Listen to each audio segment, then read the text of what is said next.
Chapter 310. The Enslaved Bride, Part 7. Al-Zubayr Basha was the most evil person who ever walked on the surface of the earth. He was a trader and a slave trader who lived in Sudan a century ago. He had slave farms and trained soldiers. His soldiers were called Bashbozik, which means, "We obey no one except you."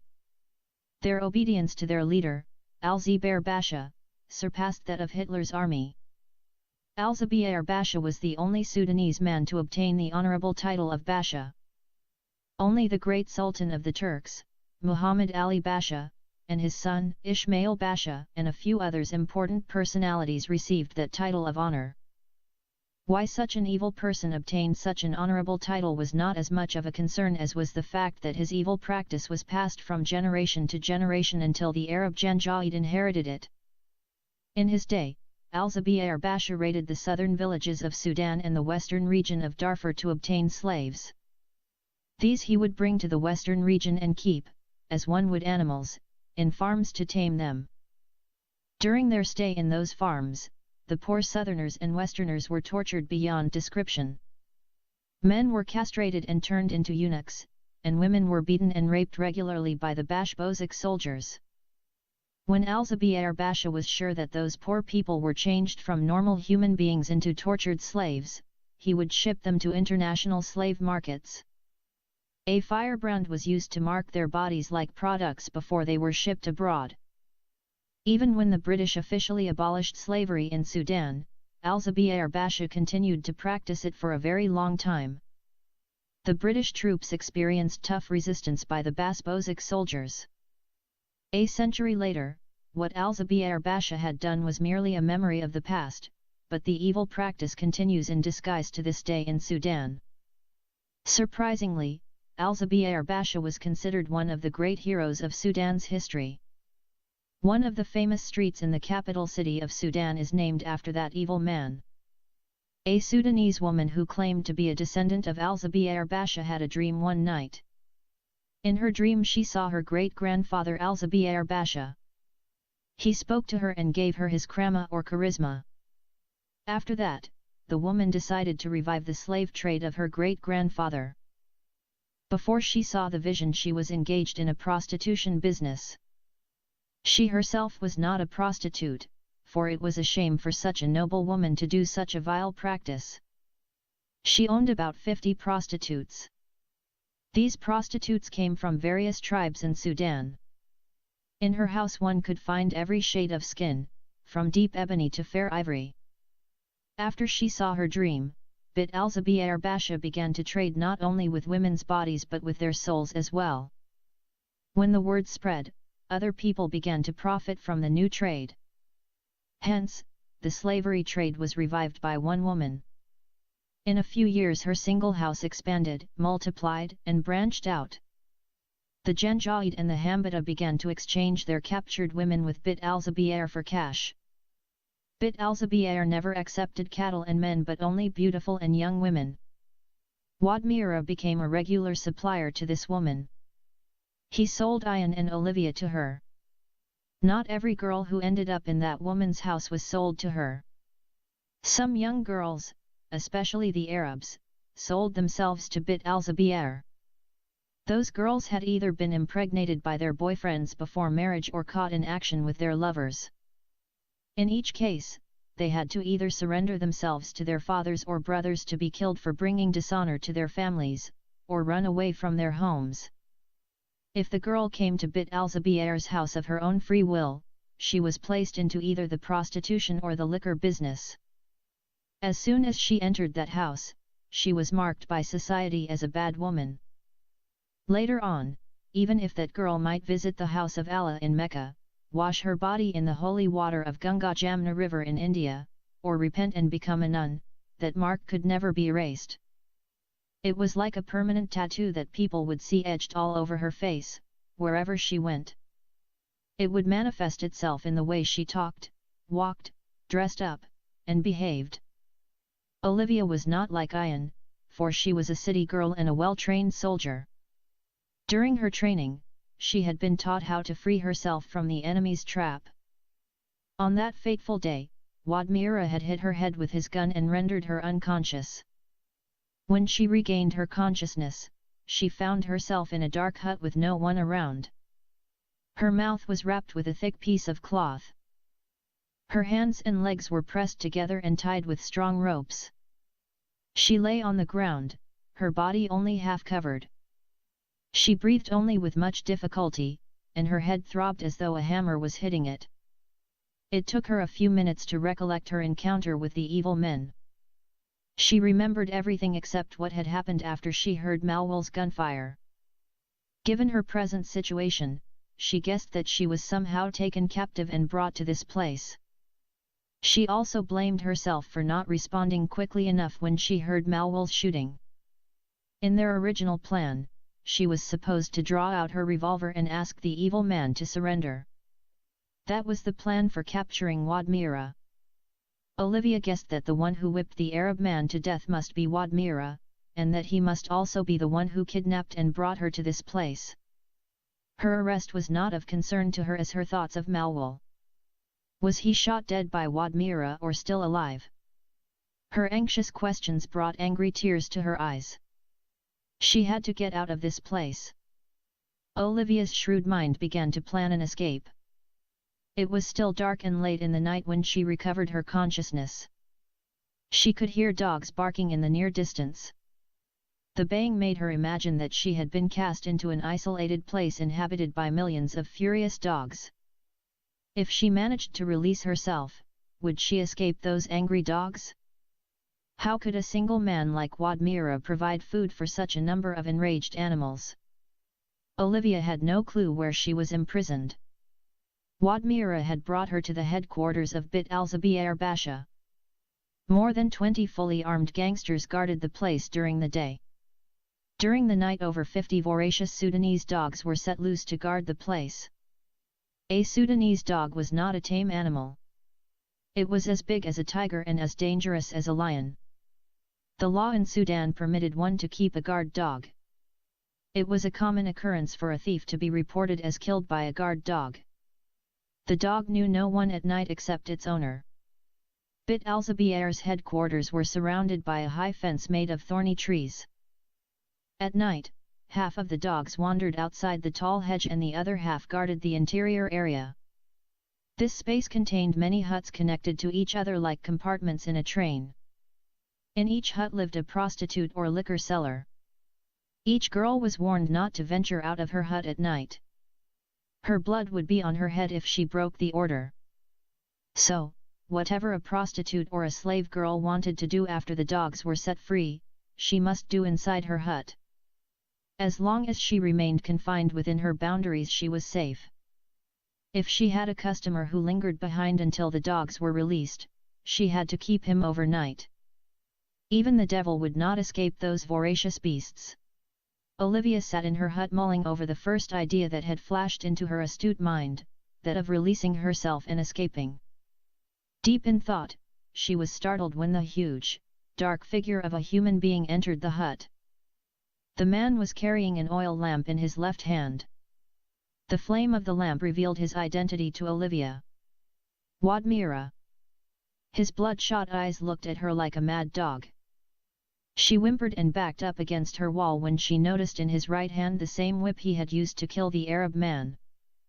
"This is the Jamel who was used to trap me and my men," said Wadmira with a harsh and angry voice. "El will chastise her and break her arrogance very soon," responded the voice of a woman from somewhere in the shadows. Olivia suddenly became aware of a figure of a woman as big as the hut itself. She wondered how such a huge woman could fit through the small door of the hut. The first explanation that crossed her mind was that the builders most probably had built the hut around the woman. "You know what I do to a girl who disobeys me? I will just sit on her body." Olivia knew if such a bulldozer of a woman carried out her threat, she would experience a more painful death than the Arab man who was crushed by Wadmira's huge camel. This girl must be kept in this hut for the rest of her life, and she must work as a prostitute, said Wadmira. His face looked terrifying in the flickering lamp. The large woman chuckled, but it was not a pleasant sound. From the time I saw her face and measured her body, I knew what kind of work she was fit for. Wadmira snorted in derision. He gestured at Olivia and said, "Now untie her hands and legs and remove the cloth from her mouth. I want to know, who is the man that killed 2 of my men? I swear by the honor of my great-grandmother, Mira bint Aboud, that I will not rest until I kill him." Olivia felt as if a sharp sword cut across her shoulder and reached the other end of her naked back. She cried out in agony. Another strike fell on her other shoulder and travelled down to her buttocks. The pain was so terrible that it caused her to roll on the floor like a snake hit on its head by a heavy object. The beast of a man waited until Olivia's body reached the other end of the hut. Bint al-Sharmuta, a daughter of a prostitute, Wadmira was livid, his face red and wet from his exertion. "You want to bring shame to my name. You want the people to say that Jamel has killed Wadmira bint Aboud." As he spoke, he raised his whip again.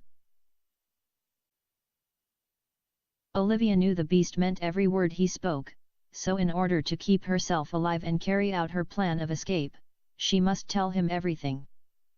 In a shaking voice she barely recognized, she told him where she had met Malwal and what made them come to the northern region of Sudan. "I know every hotel and motel in this city," said Wadmira, his right hand pointing a long dagger at her face. "If I do not find your man by tomorrow evening, I will come back and cut you into pieces." She began to shake and sweat when she felt the dagger's point on her throat. Wadmira leaned in close to Olivia and breathed in her face. "Yes, Jamel, if I do not kill your man by tomorrow, I will slaughter you instead." Olivia closed her eyes to block the vision of the beastly man from her sight. She reopened her eyes only when she felt the dagger lifted from her throat. Wadmira talked over his shoulder to the large woman. "You can leave now, Bint al-Zubayr. I will stay here until morning to make sure that she will never forget this night in all her life." Wadmira had emptied 2 bottles of liquor in his stomach before he fell asleep, like a camel. He was snoring, the sound like the howling of a wolf, when Olivia began to carry out her plan of escape. Before he slept he had tied her hands and legs. She was lying on her face and stomach. Olivia began to push her body with great difficulty towards the oil lamp. The lamp's flame, like that of a candle, continued to burn and light the hut. Olivia could still hear the barking of the dogs that surrounded the hut. She knew that if she managed to release herself, she would not dream of venturing out and falling prey to the sharp teeth of those vicious animals. Her shrewd and intelligent mind worked on a plan to escape the dogs as she inched across the floor. When she was near the lamp, she stretched out her long legs until they reached over the lamp. She lowered them slowly and carefully, and placed them on the flame. She groaned when the flame began to burn her flesh along with the rope. The pain was excruciating. She bit her lower lip and allowed her tears to drown out the ugly sensation of the burning. Olivia could not handle the pain long enough for the flame to fully burn the rope. She moved her legs away from the flame, and began to roll on the ground to put out the fire. She waited for a while before she repeated the painful experience. On her second try, the rope gave up. She felt great relief when her plan worked out. She did the same trick to get rid of the rope binding her hands. This rope gave her more trouble, because her hands were tied behind her back, but finally she was free. Although the burning of her skin still continued to give her acute pain, Olivia did not waste a second to cool her skin off. Her eyes surveyed the beast-like man lying fast asleep on his back. How could she carry out her revenge on him? She saw his dagger fastened to his left shoulder. Around his waist there was a big leather belt. Like a cat walking at night, Olivia crept towards her abuser and bitter enemy. She used a military tactic to remove the dagger from his shoulder without waking him. He was still fast asleep when Olivia stabbed his neck with his long dagger. He responded with a sound like a camel being hit on its neck by an axe before it was slaughtered. Olivia plucked out the dagger and inserted it swiftly into his heart. The Hamati, Wadmira, died in a few seconds, and a woman had killed him. Olivia's movements inside the hut alarmed the dogs wandering nearby. They began to bark louder, which made the other dogs join in. Olivia heard the same havoc the dogs had created when Wadmira and Bit Alzabier had come earlier to interrogate her. She expected the evil woman might return at any moment to find out what had irritated the dogs. She quickly searched the dead body and found the object she was looking for. One of her military instructions had been to not only kill her enemy, but also to relieve him of any valuables believed to have been stolen from her people. Olivia found the biggest wallet she had ever seen. A quick glance at its contents assured her that she would be the wealthiest woman in Sudan for the rest of her life. She secured the wallet safely in her waistband. It was time for the second stage of her escape. She took the oil lamp and opened its cover, sprinkled the kerosene of the lamp on the grass walls of the hut, and with her heart racing, lit a flame, and threw it at the wall. In less than 5 minutes, the entire hut burst into flames. The flames leapt onto the roofs of the huts to the left and right. By the time Olivia opened the hut's door and ran out, more than 6 huts had caught on fire. The dogs wild-eyed, running this way and that. Many prostitutes ran out of their huts screaming, and headed towards the main gate. Olivia joined the fleeing girls and ran with them. By the time she reached the gate, every hut caught the flames. The dogs ran for their lives too. They emerged like fired bullets out of the headquarters and headed to the deep valley that separated Bit Alzabier's camps from the civilized areas of El Fasher city. If someone saw the dogs running and the girls following behind, he might have concluded that the latter were chasing the former. It was like Lot, when he escaped from his city along with his family. No girl dared to stop and look behind, for fear that she might turn into a pillar of salt. The red color of the dawn was mixed with the dark smoke of the fire. Olivia reached El Fasher city after running with the other girls for some time. When they reached the city, the girls split up in groups of 2s, 3s, and 4s. Olivia followed a group of southern girls until they led her to the main railway station. At the station, Olivia separated herself from the other girls and disappeared in the crowd. Malwal was forced out of his sleep by the shouting of the Lokonda's guests. It took him a few minutes to figure out the cause of the uproar in the place. He heard shouts that a huge fire burned half of the city. The fire was heading towards them, could spark a fire in the wooden rooms of the Lokonda at any moment.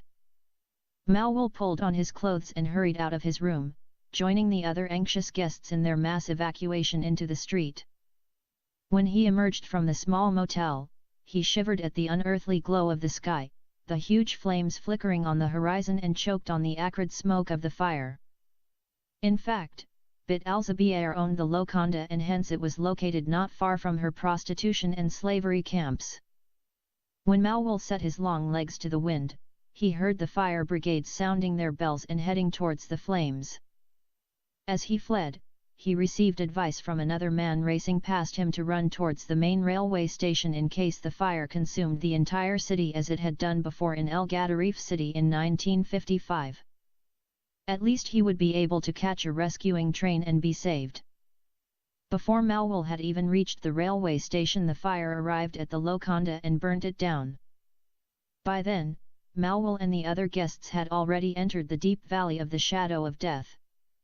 It would be easier to cross a sea of burning acid than that valley which separated the city from the prostitution area. All the city's garbage, dirt, broken things, leftover parts of cars, carcasses of dead animals, and other cast-offs were dumped in that valley. That valley was teeming with wild beasts, wolves, hyenas, foxes, stray dogs. Besides that, the robbers used the valley as a hiding place from which to attack those who crossed over to the prostitutes' camps.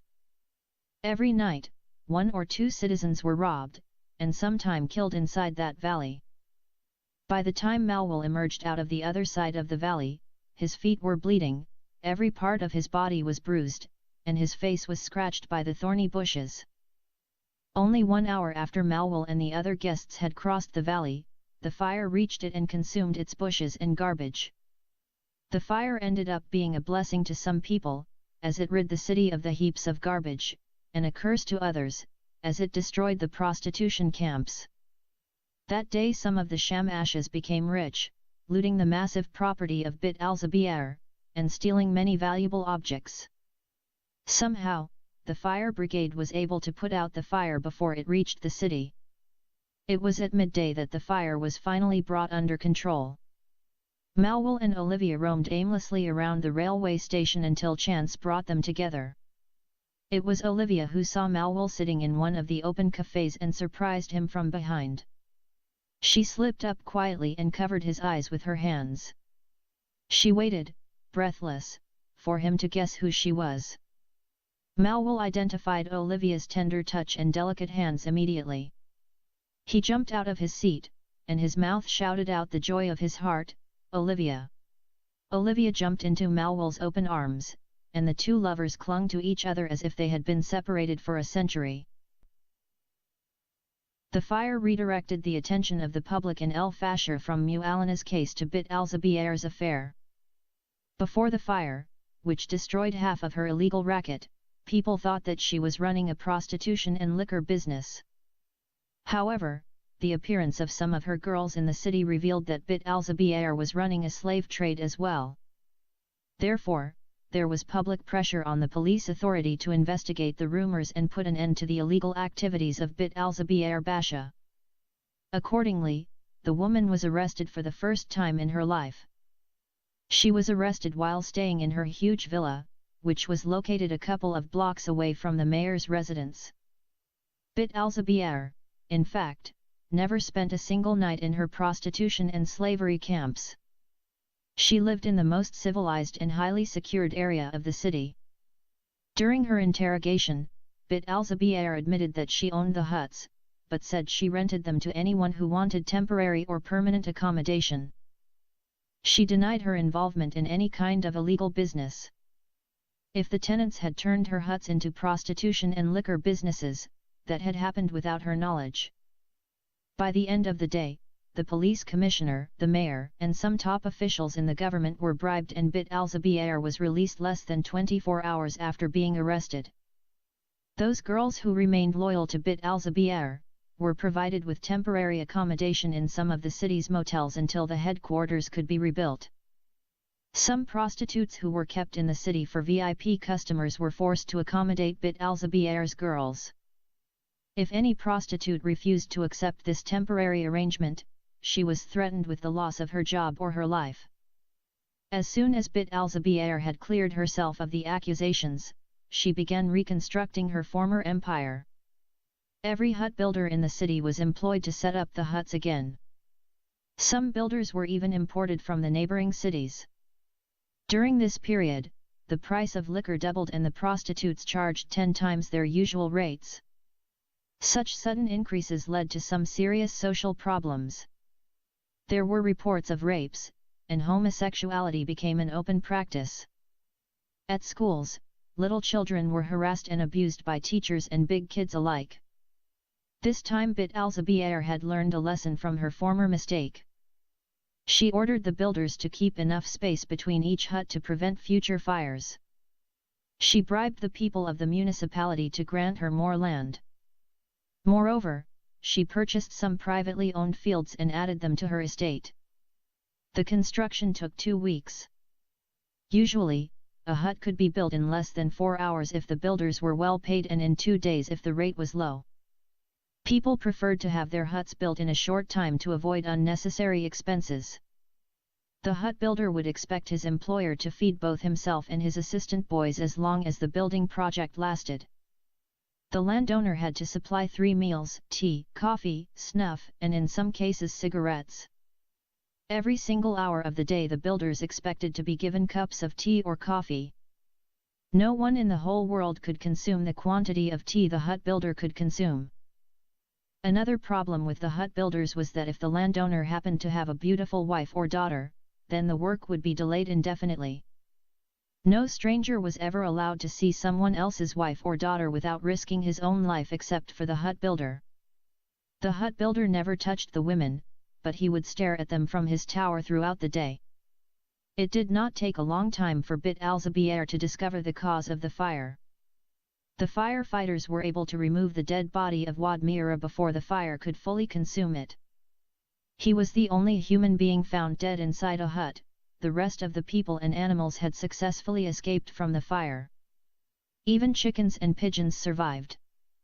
The evil man's body was taken to the hospital for a post-mortem, the results of which revealed that Wad Mira had died as a result of stab wounds prior to the fire's added damage. The police authorities had no clue who killed him, but his death was a great relief to the city. Bit al-Zubayr denied any knowledge of who might have killed such a brave man. She cried in front of the police when she spoke about the generous and courageous deeds of the Hambayti Wad Mira. As soon as the police authorities left her villa, Bit al-Zubayr summoned her gangsters and told them who had killed Wad Mira and set her huts on fire. She promised a reward of 10 million Sudanese pounds and some gold to the one who would catch the Azanda girl. She gave her search team an accurate description of Olivia and sent them to dig her out of her hiding place. The gangsters spread the word around the city that a woman had killed Wad Mira. Some fabricated details were added to the story. She was a professional prostitute, she was a thief, she had killed him for his money.